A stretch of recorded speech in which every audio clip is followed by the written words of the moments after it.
Alright. Isang mapagpalang morning sa lahat, tanghali, hapon, gabi, kung saan ka mang panig ng mundo, ka-sunrise. So today, isa sa pag-usapan din natin, yung ah, okay lang ba na yung tao ay umaasenso? Actually, wala pong masama sa taong umaasenso at wala rin pong masama na maghangad na tayo ay umasenso. Kasi karapatan po natin yan at kahit naman sino ang tanongin natin, gusto lahat umasenso. Kaya lang, nagiging problema, sabi nga, there is something wrong kapag ang pag-asenso na ginawa mo or pag-asenso na ginagawa mo ay sa maling paraan. Kasi yun po ang nakakalungkot dito sa Pilipinas. Maraming mga yumayaman na ang paraan ng pagyaman po nila ay sa maling paraan. Yun ang nakakalungkot. At ang isa pang nakakalungkot na nakakainis, yung tipong sa maling paraan na sila yumayaman, ang yayabang pa. Kung makapag-flex pa ng kanilang yaman na mali naman yung paraan ng kanilang pag-acquire, ay napakayabang pa. Alam mo yun? So yun yung bagay na nakakainis at nakakalungkot dito sa bansa natin. Kaya, imagine mo, yumayaman sila dahil sa mga programa ng gobyerno gaya ng flood control. Imagine mo, ghost project, binayaran, fully paid. Tapos, billion pa nga eh. Ang problema, walang project. Wala yung project mismo.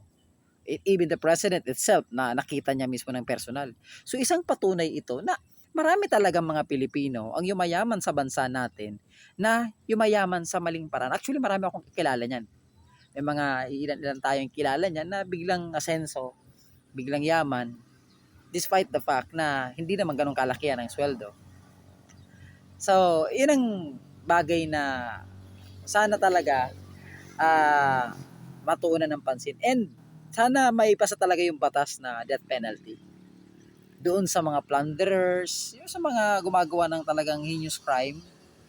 Talagang kailangan ito ay maparusahan talaga at mabigyan ng sample. Kasi alam mo sa bansa natin, masyado tayong maluwag eh. Kaya itong mga gahaman sa kayamanan sa paggawa ng maling paraan para lang makapag-acquire ng yaman ay hindi natatakot.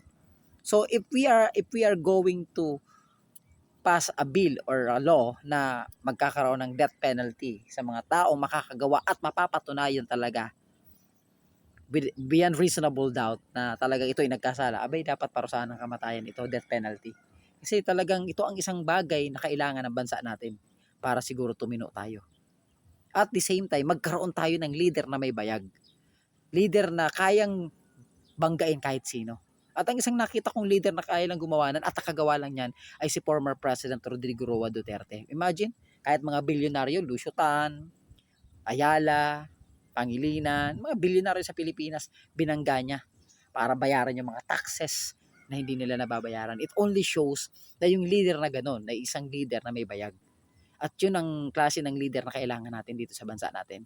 Yung kayang labanan, kayang harapin yung mga kahit sinong mga elitista dyan na naghahari-harian dito sa bansa natin. Right? So hopefully, may maparusahan dito sa flood control na to kasi talagang kawawa ang bayan.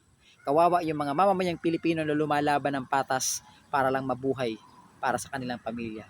Right? O guys, sa amin dito, tinan mo. We are an agricultural country pero napapabayaan po yung agrikultura. 'Di ba? Imbis na tulungan yung mga farmers, lalo na kung paano mapapataas ang presyo ng palay para naman kumita yung mga pagsasaka natin. Hindi eh.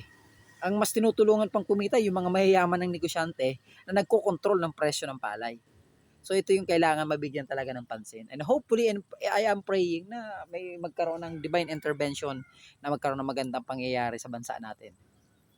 Right? So God bless everyone. Let's spread love and peace. God bless the Philippines.